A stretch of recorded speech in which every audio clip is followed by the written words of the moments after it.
ಜನ್ಮಾದ್ಯಸ್ಯ ಶ್ರುತಿಸುನಯಮಾನೈಕವಿಷಯಾತ್ ಸ್ವತಂತ್ರಸ್ತಂತ್ರಜ್ಞೋ ಗುರುರಪಿ ಗುರೋರ್ಯಶ್ಚ ಜಗತಾಂ ವಿಮೂಢಾ ಯತ್ತತ್ವಂ ಪ್ರಕಟಮಿಹ ವೇತ್ತುಂ ಸುಮನಸೋ ಮುಕುಂದಂ ಧ್ಯಾಯಾಮ ಪಹತ ಕುಹಕಂ ತಂ ಸ್ವಮಹಸಾ ಸರ್ವವಿಘ್ನಃ ಪ್ರಶಮನಂ ಸರ್ವಸಿದ್ಧಿಕರಂ ಪರಂ ಸರ್ವಜೀವಪ್ರಣೇತಾರಂ ವಂದೇ ಜಗದಂ ಹರಿಂ ಕರೋತು ಮಮ ಕಲ್ಯಾಣಂ ಹರಿರ್ಹಯಮುಖಾಭಿತಃ ಗುರುಶ್ಚ ಮಧ್ವನಾಮಾ ಮೇ ವರದೋಸ್ತು ನಿರಂತರಂ ವಾಣಿತೆ ಕರವಣ್ಯಂಬ ಚರಣೋರ್ಜಿ ಸರ್ವದಾ ಮದ್ವಾಕ್ಯಸರಣೀರ್ಭೂಯಾತ್ ಶ್ರೀಮದಾಚಾರ್ಯಭಾವಗ ಸಮಾಶ್ರಯೇದ್ ಗುರುಂ ಭಕ್ತ್ಯಾ ಮಹಾವಿಶ್ವಾಸಪೂರ್ವಕಂ ನಿಕ್ಷಿಪೇ ಸರ್ವಭಾರಾಂಶ್ಚ ಗುರೋ ಶ್ರೀಪಾದಪಂಕಜೇ.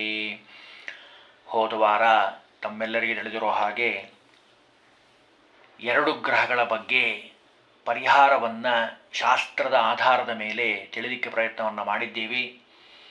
ಈ ವಾರ ಮೂರನೇ ಗ್ರಹ ಮಂಗಳ ಮತ್ತು ಬುಧ, ಈ ಎರಡು ಗ್ರಹಗಳ ಪರಿಹಾರವನ್ನು ಶಾಸ್ತ್ರದ ಆಧಾರದ ಮೇಲೆ ತಿಳಿಲಿಕ್ಕೆ ಪ್ರಯತ್ನವನ್ನು ಮಾಡೋಣ. ಸಾಮಾನ್ಯವಾಗಿ ಕುಜದೋಷ, ಮಂಗಳ ದೋಷ ಅಂತ ಹೇಳಿ ಎಲ್ಲ ಕಡೆ ಮಾತಾಡೋದನ್ನು ನಾವು ಕಾಣ್ತೀವಿ.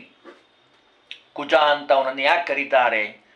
ಕು ಅಂದರೆ ಭೂಮಿ, ಜ ಅಂದರೆ ಹುಟ್ಟಿದಂಥವನು.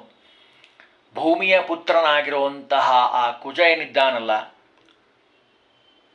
ಕುಜ ತೋರಿಸುವಂಥದ್ದು ನಾವು ಮಾಡಿರುವಂತಹ ಹಿಂದಿನ ಜನ್ಮದ ಪಾಪಗಳ ಪರಿಹಾರವಾಗಿ ಆ ಪಾಪಕ್ಕೆ ಪ್ರಾಯಶ್ಚಿತ್ತ ರೂಪದಲ್ಲಿ ಅವನು ಫಲವನ್ನು ನೀಡುವಂಥವನು. ಯಾವುದೇ ಗ್ರಹ ಆಗಿರಲಿ ಅದು ಸ್ವತಂತ್ರವಾಗಿ ಫಲವನ್ನು ನೀಡೋದಿಲ್ಲ. ಗ್ರಹಗಳಲ್ಲಿ ಭಗವಂತ ಇದ್ದು ವಿಶೇಷವಾಗಿ ಅನುಗ್ರಹವನ್ನು ಮಾಡ್ತಾನೆ. ಹಾಗಾದರೆ ಮಂಗಳ ಏನಿದ್ದಾನಲ್ಲ, ಅವನು ಸಾಮಾನ್ಯವಾಗಿ ಜ್ಯೋತಿಷ್ಶಾಸ್ತ್ರ ಹೇಳೋ ಹಾಗೆ ಅಣ್ಣ ತಮ್ಮಂದರು, ಸುಖ ದುಃಖ ಅಥವಾ ಪರಾಕ್ರಮ, ಧೈರ್ಯ, ಕುಜ ಯಾರಿಗೆ ಚೆನ್ನಾಗಿರ್ತಾನೋ ಅವರಲ್ಲಿ ಕಾಣುವಂಥ ಗುಣಗಳು, ಒಳ್ಳೆಯ ಕೀರ್ತಿ, ಔದಾರ್ಯ ಅವರ ಸ್ವಭಾವ ಆಗಿರ್ತದೆ. ಆಮೇಲೆ ಸಾಮಾನ್ಯವಾಗಿ ಉಷ್ಣ ಪ್ರಕೃತಿ ಅವರಲ್ಲಿ ಕಾಣುವಂಥದ್ದು, ಕ್ರೋಧ, ಸಿಟ್ಟು ಮಾಡಿಕೊಳ್ಳುವಂತಹ ಸ್ವಭಾವ, ಆಮೇಲೆ ಮೃತ್ಯು, ವೈದ್ಯರು, ರಸಾಯನ ಶಾಸ್ತ್ರಜ್ಞವನ್ನು ತಿಳಿದಂಥವರು, ಕಬ್ಬಿಣದ ಕೆಲಸಕ್ಕೆ ಸಂಬಂಧಪಟ್ಟಂಥದ್ದಾಗಿರ್ಬೋದು, ಶಸ್ತ್ರವನ್ನು ತಯಾರು ಮಾಡುವಂಥವರಾಗಿರ್ಬೋದು, ಅಗ್ನಿಯ ಮೇಲೆ ವ್ಯಾಪಾರ ವ್ಯವಹಾರವನ್ನು, ಉಪಜೀವನವನ್ನು ಮಾಡುವಂಥವರಾಗಿರ್ಬೋದು. ಇವೆಲ್ಲ ಸಾಮಾನ್ಯವಾಗಿ ನಾವು ಕಾಣುವಂಥದ್ದು.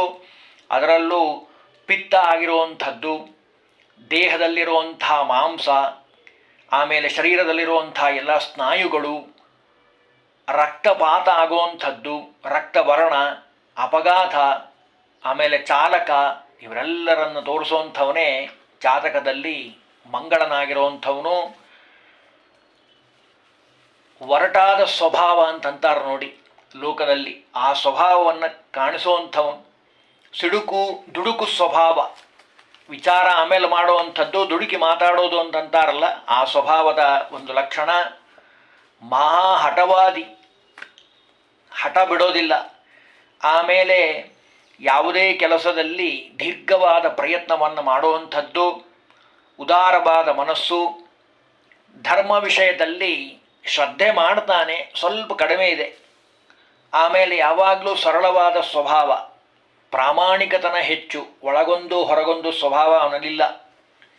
ಆಮೇಲೆ ನಿಯಮಿತವಾಗಿ ಕಾರ್ಯಕುಶಲ ಮಾಡ್ತಾ ಇರ್ತಾನೆ ಕೆಲಸವನ್ನು, ನಿಷ್ಕಪಟವಾದ ಮನಸ್ಸು.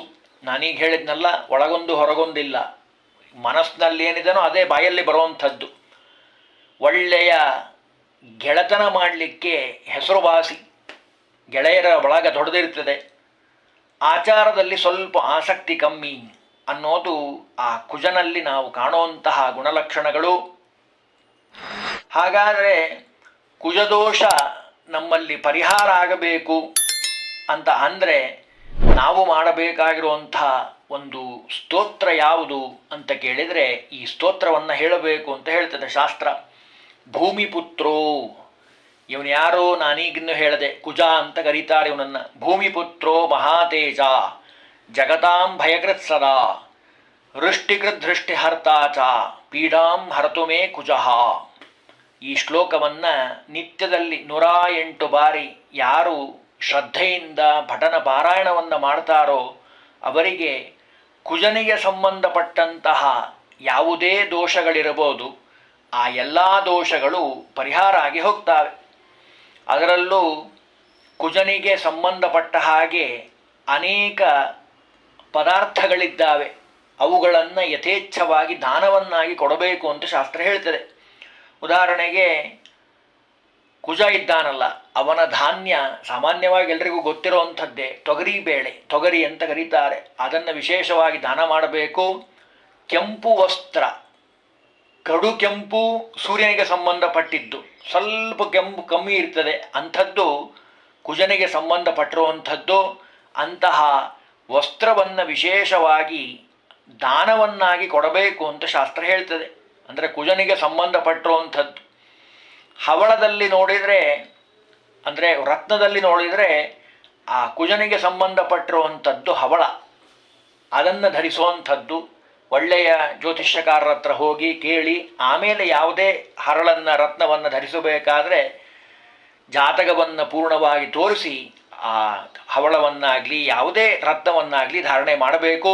ವಿಶೇಷವಾಗಿ ಕುಜನಿಗೆ ಕ್ಷೀರಾನ್ನವನ್ನು ನೈವೇದ್ಯ ಮಾಡಬೇಕು ಅಂತ ಹೇಳ್ತಾರೆ. ಕುಜನಿಗೆ ಸಂಬಂಧಪಟ್ಟಂತಹ ದೇವರು ನರಸಿಂಹದೇವರು.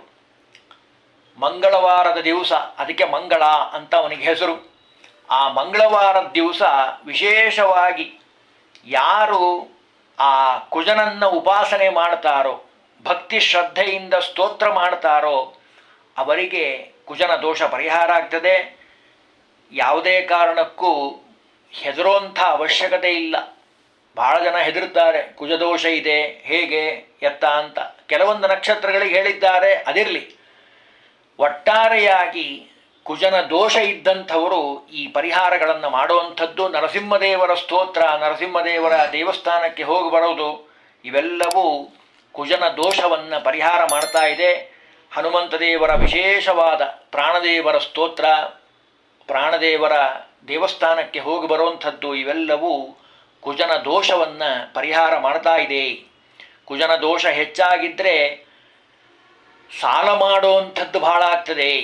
ಅದಕ್ಕೋಸ್ಕರವಾಗೇ ಋಣಹರ್ತ, ಋಣವನ್ನು ಕಳೆಯುವಂಥವನು ಆ ಮಂಗಳವನ್ನುಂಟು ಮಾಡ್ತಾ ಇದ್ದಾನೆ. ಅದಕ್ಕೋಸ್ಕರವಾಗಿ ಆ ಮಂಗಳನ ಉಪಾಸನೆಯನ್ನು ಮಾಡಬೇಕಪ್ಪ, ನರಸಿಂಹದೇವರ ಸ್ಮರಣೆಯನ್ನು ಮಾಡಬೇಕು.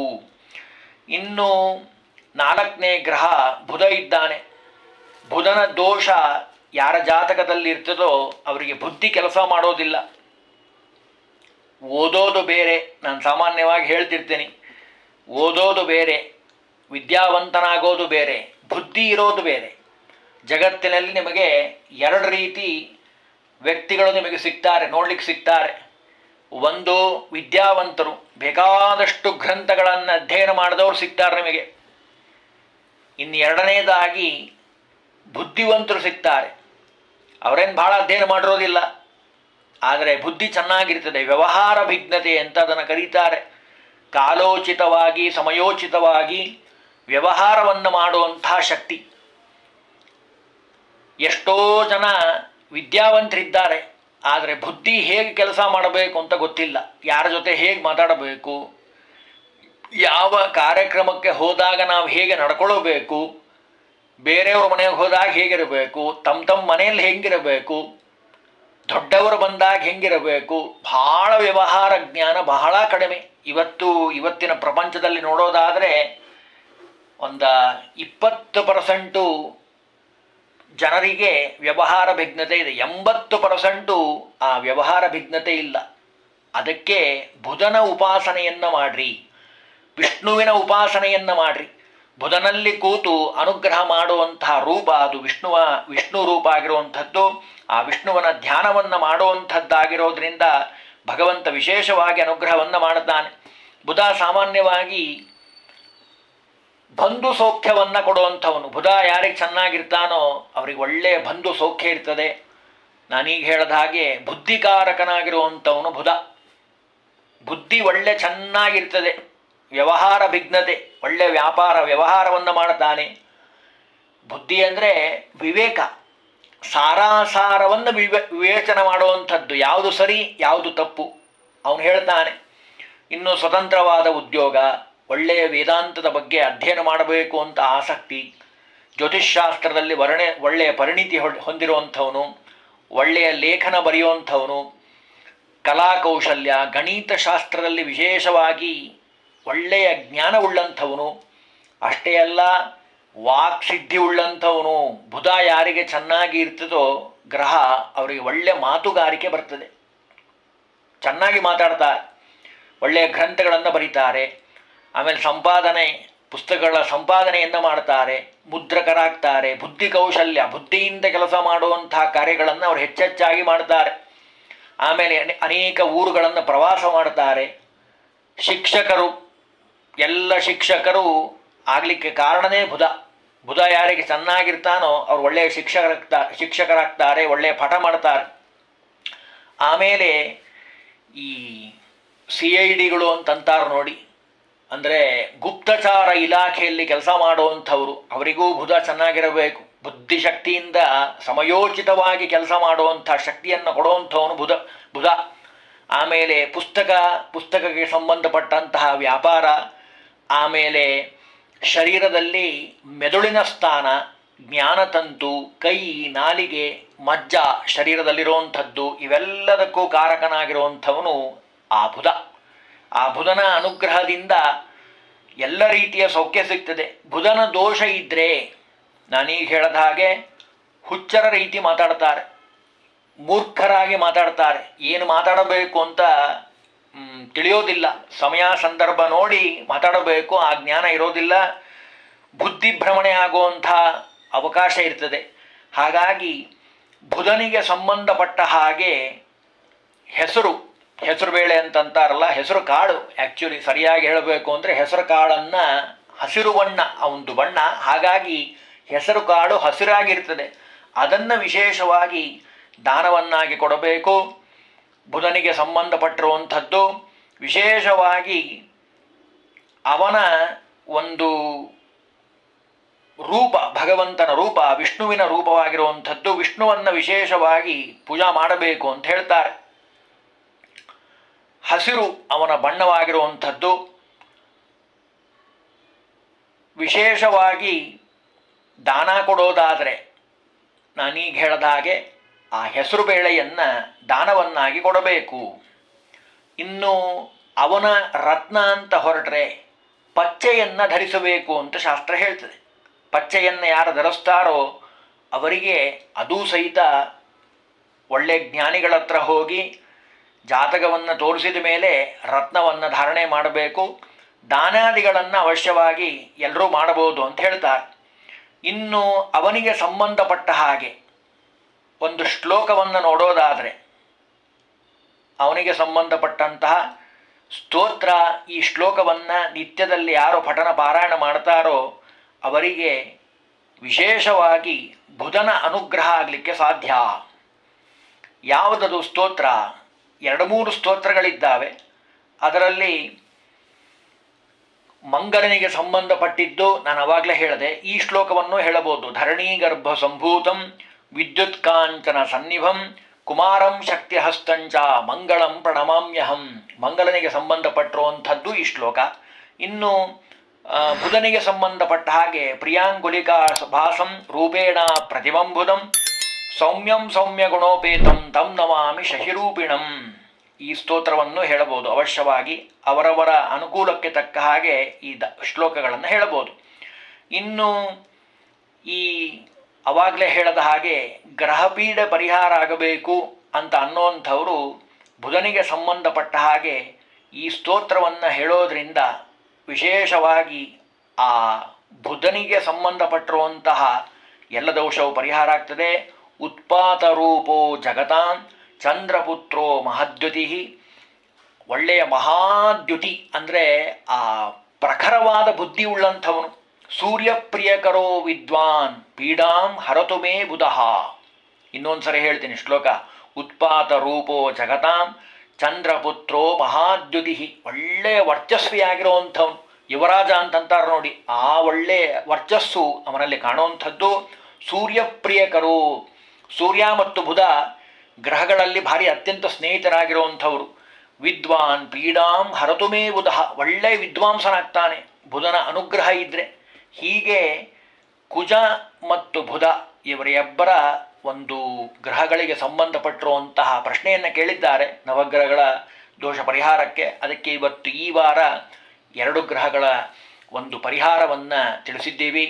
ಹೆಚ್ಚಿನ ಮಾಹಿತಿಗೆ ಇಲ್ಲಿಯ ಕೆಲವೊಂದು ಪ್ರಶ್ನೆಗಳನ್ನು ಕೇಳಿದ್ದಕ್ಕೆ ನಾನು ಅಲ್ಲಿ ಉತ್ತರವನ್ನು ನೀಡಿಲ್ಲ. ಕಾರಣ ಏನು ಅಂದರೆ ಅವರು ವೈಯಕ್ತಿಕವಾಗಿ ಕರೆ ಮಾಡಬೇಕು, ಅವರ ವೈಯಕ್ತಿಕ ಪ್ರಶ್ನೆಗಳನ್ನು ಅಲ್ಲಿ ಕಂಡುಕೊಳ್ಳಬೇಕು.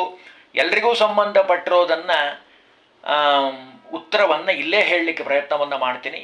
ಕೆಲವೊಂದು ವೈಯಕ್ತಿಕ ಇದ್ದಾವೆ, ಅವರು ವೈಯಕ್ತಿಕವಾಗಿ ಕರೆ ಮಾಡಿದಾಗ ಅವರಿಗೆ ಪರಿಹಾರವನ್ನು ಸೂಚಿಸುವಂತಹ ವ್ಯವಸ್ಥೆಯನ್ನು ಮಾಡೋಣ.